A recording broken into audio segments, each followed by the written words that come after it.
What is A Course in Miracles? Well, it's not just one book. It's actually 3 books in one. First of all, it's a text, about 669 pages. It is a workbook for students, which has 365 lessons, 1 lesson for every day of the year. And finally, it's a manual for teachers, so that if you decide that you want to go further, you can use that manual. It is really a self-study program. You don't need a group. You can do it totally by yourself.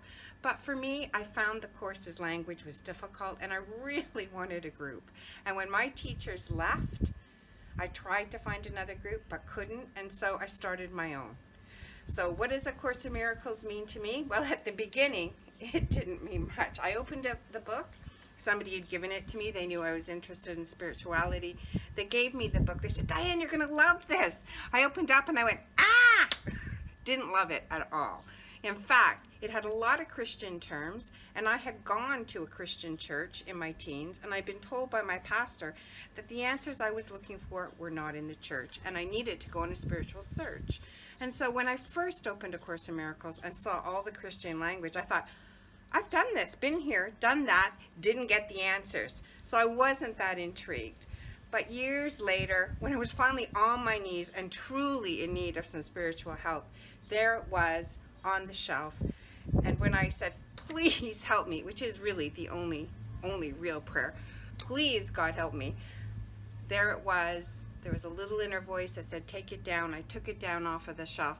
I opened it and read the passage I needed in order to start my personal journey with A Course in Miracles. I didn't understand what I read, but something inside of me, a bell toned, and I knew I had to find out what these words meant. Something said, "There's truth here, Diane. Take a look." And so that started an in-depth journey, which has gone on for almost 30 years. And the thing I love about it is not the words, but it's the application of the text. Who cares if you read the words if you don't put it into action? Because that's where you find the real miracles in your life. When you do what it says, whether you believe it or not, it says you don't need to really believe it. You just need a little willingness.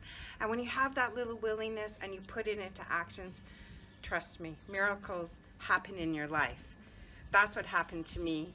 That's why A Course in Miracles is so exciting for me and why I truly want to share it with you.